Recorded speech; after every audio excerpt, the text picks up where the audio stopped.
Assalamualaikum warahmatullahi wabarakatuh. Perkenalkan, nama saya Suci Afrila dengan NIM 2236044, Prodi Sistem Informasi Fakultas Ilmu Komputer Universitas Pasir Pengarayan.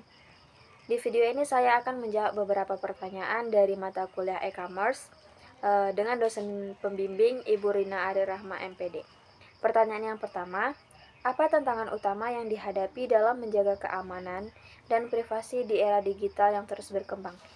Lalu, strategi apa yang dapat diterapkan oleh perusahaan e-commerce untuk menghadapi tantangan tersebut dan memastikan keamanan data pelanggan tetap terjaga?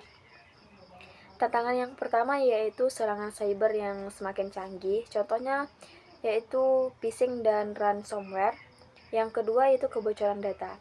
Pada saat ini, banyak perusahaan yang menjadi target pencurian data pelanggan, sehingga seringkali melibatkan informasi sensitif seperti alamat dan kartu kredit.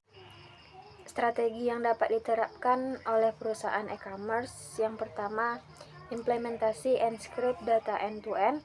Di sini untuk melindungi data saat disimpan dan dikirim.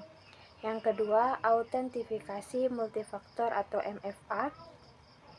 Di sini untuk mengamankan akses pengguna. Lalu yang ketiga, pemantauan keamanan secara real time dapat menggunakan sebuah alat berbasis web atau berbasis AI. Yang ketiga, pendidikan pengguna dan karyawan untuk mendeteksi aktivitas yang mencurigakan.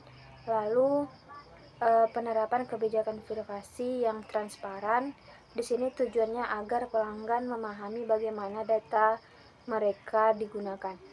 Yang terakhir, pengujian penetrasi secara berkala. Gunanya di sini untuk menemukan atau memperbaiki sebuah kerentanan.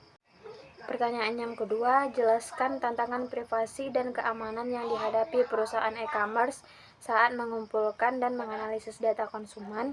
Bagaimana perusahaan dapat mengatasi tantangan ini sambil tetap mematuhi standar regulasi yang berlaku? Tantangan yang pertama yaitu volume data yang besar. Volume data yang besar ini dalam mengelola dan mengamankan data konsumen bagi e-commerce adalah sebuah tantangan yang cukup rumit, apalagi dalam angka atau jumlah data pelanggan yang tidak sedikit. Yang kedua, kepercayaan pelanggan. Pelanggan mungkin enggan saat berbagi data jika merasa bahwa privasi mereka tidak dilindungi. Namun, itu adalah tantangan bagi e-commerce. Solusi yang dapat diterapkan perusahaan yang pertama, minimalisasi pengumpulan data. Di sini cukup mengumpulkan data yang benar-benar diperlukan. Yang kedua, audit dan pelaporan internal. Melakukan audit secara rutin untuk memastikan kepatuhan terhadap regulasi. Yang ketiga, kerjasama dengan pihak ketiga yang terpercaya. Di sini untuk memastikan penyedia layanan ini memiliki standar keamanan yang cukup tinggi. Selanjutnya, penghapusan data yang dilakukan secara berkala.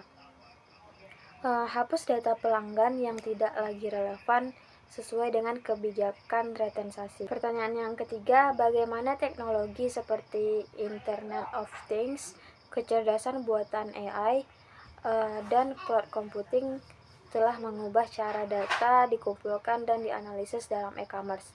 Berikan contoh konkret dari sebuah perusahaan e-commerce yang berhasil memanfaatkan teknologi ini untuk meningkatkan kinerja bisnis. Dengan adanya Internet of Things memungkinkan pengumpulan data secara real time, sedangkan AI bisa menganalisis data dalam jumlah yang sangat besar. Lalu cloud computing penyedia skalabilitas dan fleksibilitas dalam menyimpan dan proses data, sehingga dari ketiga teknologi tersebut bisa meningkatkan efisiensi operasional, pelanggan lebih puas, serta memberikan keuntungan kompetitif bagi e-commerce tersebut. Contoh perusahaan e-commerce yang memanfaatkan teknologi tersebut seperti Amazon Web Service atau AWS. Divisi cloud computing Amazon tidak hanya mendukung kebutuhan internal perusahaan, tetapi juga memberikan layanan keamanan data dan analitik canggih kepada ribuan perusahaan e-commerce di seluruh dunia. AWS ini juga membantu klien menyimpan data dengan aman sambil menyediakan alat berbasis AI untuk analisis data yang lebih cepat dan mendalam serta relevan. Sekian penjelasan dari saya. Jika ada kesalahan, mohon maaf.